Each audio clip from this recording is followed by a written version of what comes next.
Peristiwa apapun, walau itu sederhana, patut diambil pelajaran. Bahkan dari hewan yang kecil dicontohkan dalam Al-Quran, yaitu lebah. A'udzu billahi minasyaitonir rajim. Wa auha rabbuka ilan nahli anittakhidhi minal jibali buyutan wa minasyajari wa mimma ya'rishun. Shadaqallahul adzim. Allah menciptakan manusia di muka bumi ini adalah untuk memakmurkan, atau sering disebut dengan khalifah. Hubungan manusia dengan lingkungan yaitu memberi manfaat dan mendapatkan manfaat. Salah satu cara mendapatkan manfaat adalah manusia bisa mengambil pelajaran dari apa yang terjadi di alam semesta ini untuk meningkatkan kualitas hidupnya. Surat Ali Imran ayat 190, Inna fi khalqis samawati wal ardi wa ikhtilafil laili wan nahari la ayatil liulil albab.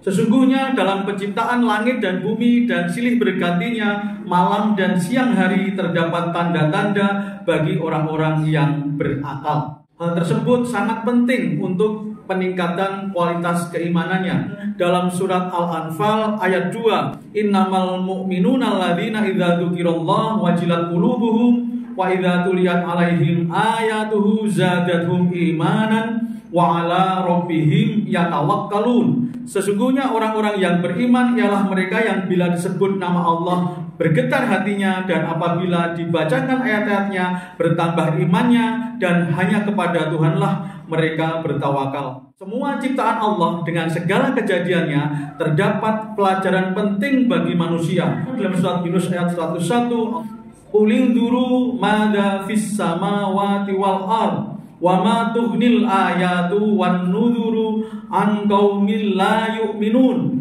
Perhatikanlah apa yang ada di langit dan di bumi. Tidaklah bermanfaat tanda kekuasaan Allah dan rasul-rasul yang beri peringatan bagi orang-orang yang tidak beriman. Peristiwa apapun, walau itu sederhana, patut diambil pelajaran. Bahkan dari hewan yang kecil dicontohkan dalam Al-Quran, yaitu lebah. Sebagaimana dalam surat An-Nahl ayat 68 yang sudah saya sebutkan di awal khutbah, bahwa Tuhanmu mewahyukan kepada lebah, buatlah sarang-sarang di bukit-bukit, di pohon-pohon kayu, dan di tempat-tempat yang dibikin manusia. Kemudian dilanjutkan di An-Nahl ayat 69, yakhruju min butuniha syarabun mukhtalifun alwanuh fihi syifa'un linnas. Dari perut lebah itu keluar minuman madu yang bermacam-macam warnanya, di dalamnya terdapat obat yang menyembuhkan bagi manusia. Rasulullah memberikan nasihat, orang yang beriman harus mempelajari sifat lebah dan mencontoh kebaikannya. Dari Abdullah bin Amr radhiyallahu anhu, beliau bersabda, Inna masalal mu'mini laka masalin nakhlah. Sesungguhnya perumpamaan seorang beriman adalah laksana lebah madu. Jika dia makan makanan yang baik, mengeluarkan sesuatu yang baik pula, dan bila hinggap di atas ranting pohon tidak mematahkan dan tidak merusaknya. Hadis riwayat Ahmad, hadis riwayat Hakim, dan hadis riwayat Baihaqi. Dapat disimpulkan bahwa perilaku lebah yang harus dicontoh yang pertama adalah memilih makanan dan minuman yang baik. Surat Al-Baqarah ayat 172, Ya ayyuhalladzina amanu Kulu min thayyibati ma razaqnakum washkuru lillahi in kuntum iyyahu ta'budun. Wahai orang-orang yang beriman, makanlah di antara rizki yang baik yang kami berikan kepadamu, dan bersyukurlah kepada Allah jika kamu benar-benar menyembah kepada Allah.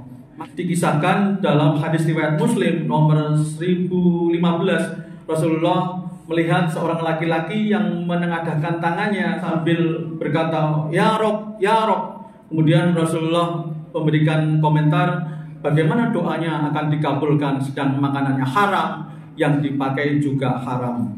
Salah satu dampak dari sesuatu yang haram atau tidak baik adalah doa tidak dikabulkan. Yang kedua, melakukan atau menghasilkan sesuatu yang baik dan bermanfaat.